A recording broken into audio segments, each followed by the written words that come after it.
opção lógica? Não é uma opção lógica, é uma opção política. Não. Na história humana, se você for ler, por exemplo, um dos textos fundamentais da história da política, do direito, da ética, etc., que é o texto chamado Política, de Aristóteles, lá ele define 2 tipos de vida. Vida que ele chama de zoé, vida que ele chama de bios. Vida zoé é a vida do animal, do escravo, da mulher. Aqueles que pertencem a bios, que é a vida do homem. O homem tem essa vida bios, ele pode sair em busca da liberdade, da guerra, da paz, enfim, ele vai para o mundo público, ele tem o direito de se expressar. Chama-se a essa vida uma vida qualificada, a essas outras formas de vida uma vida nua. O embrião estaria colocado dentro desse argumento como uma vida nua, que é sempre preterida em relação a uma vida qualificada. Então, nesse caso, porque uma mulher já tem 20, 30, 40, 50 anos, porque essa mulher já viveu uma vida dentro da história humana, ela está mais inscrita, e aí é uma questão de qualidade mesmo, de inscrição dentro da existência humana. A existência humana das mulheres, essa definição do que é um ser humano, nem sempre esteve em jogo, quer dizer, nem sempre foi assim tão fácil às vezes esteve em jogo dentro da história do próprio pensamento. Então, essa é uma questão. Me parece que o argumento da vida, não dá para a gente discutir isso. Tem uma questão que eu queria retomar aqui, que é isso quando a senhora falou da hipocrisia. Fala-se muito quando se discute aborto, alguém vem e sempre diz hipocrisia, né? E eu fico sempre pensando desse ponto de vista também pelo seguinte: eu sou uma moça de 40 anos, se eu estiver grávida hoje, eu sou uma mulher livre psicologicamente, livre financeiramente, livre politicamente, livre religiosamente, ou seja, eu sou dona de mim mesma, do meu ser inteiro, enquanto humano e enquanto extra-humano. Sei lá, sou dona de mim. Se eu tiver feito um aborto hoje, ou se eu resolver fazer um aborto amanhã, ou se eu tiver feito um aborto ontem, eu não preciso contar para ninguém. Ninguém fica nem sabendo. Eu posso chegar numa clínica, dar um nome falso, posso com o meu dinheiro, não preciso contar para ninguém, não preciso declarar no imposto de renda, ninguém. Eu não preciso contar que eu fiquei grávida e fiz um aborto, nem para minha melhor amiga. Pro homem com o qual eu tenha tido relações sexuais, posso ter tido com 10, com 20, com 50. Posso, inclusive, ser casada e não querer contar para ele, porque o corpo é meu, a vida é minha, isso é da minha intimidade. E aí, como fica? Se uma mulher livre, rica, burguesa, sei lá, resolvida da vida, faz um negócio desses, eu fico pensando, por que será? E eu sou livre, porque eu tenho o poder, todos esses poderes.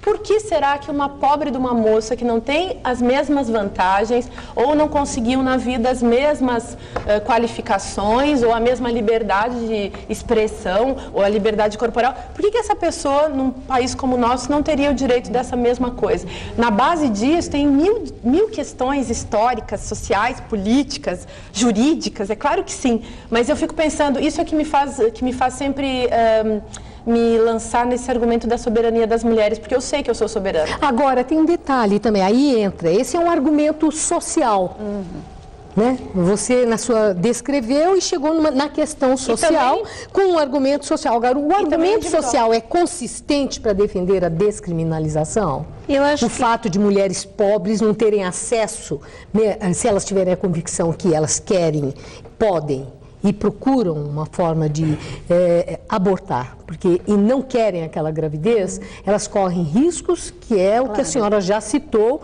que é a 4ª causa de morte materna no Brasil. Então, esse argumento social é consistente para defender a descriminalização? Então, eu acho que o seguinte, como ela acabou de colocar, essa proibição, essa criminalização, essa questão contra as mulheres que passam por esse drama do aborto, ela não tem adiantado nada, ela não tem resolvido nada, porque as mulheres continuam se recorrendo, se colocando em risco, que é muito pior, né?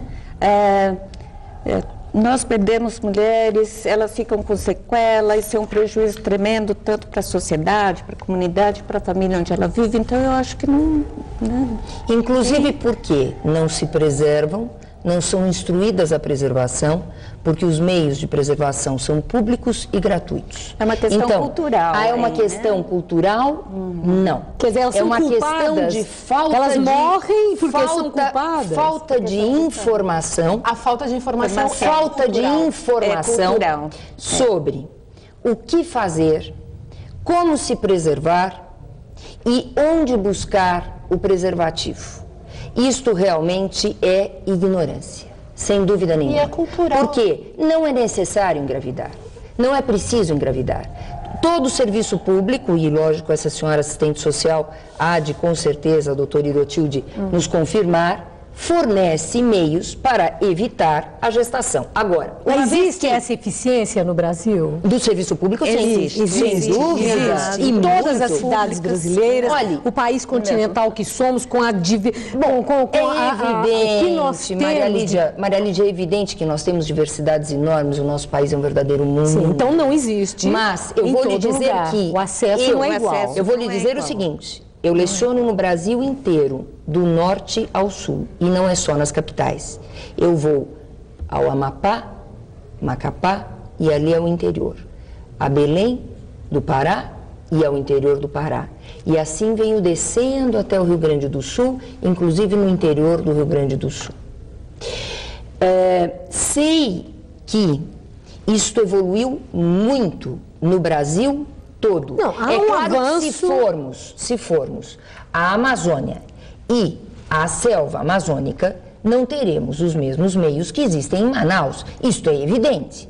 Mas se nós estivermos em algum local urbanizado, e o Brasil, na sua maior parte hoje em dia, graças a Deus, é urbanizado, tem um mínimo de urbanização, e o serviço público existe essa possibilidade. Portanto, se a mulher não usa por falta de informação, não usa por irresponsabilidade, não usa pelo motivo que for. O que ocorre é o seguinte... Mas eu não acho que o aborto seja só uma questão eu volto a dizer e volto a afirmar que o ser humano que está sendo gerado não faz parte do corpo da mulher. E quando a Márcia diz, se eu fosse casada, eu poderia abortar e não quero saber o que o meu marido pensa, esse ser humano foi gerado por meio de um gameta feminino e de um gameta masculino. E o homem tem também o direito sobre esta gestação. A mulher, ela vai gerar por razões da...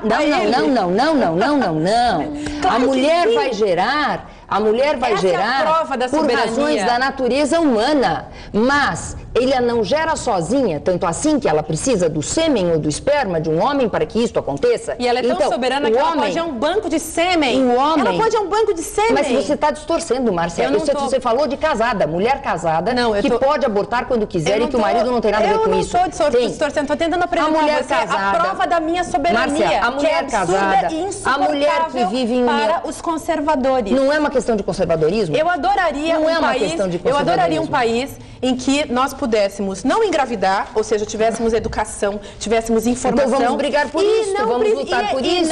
E não precisássemos, inclusive, obedecer a ninguém e pudéssemos fazer o aborto que quiséssemos, quando quiséssemos. Agora, uma questão.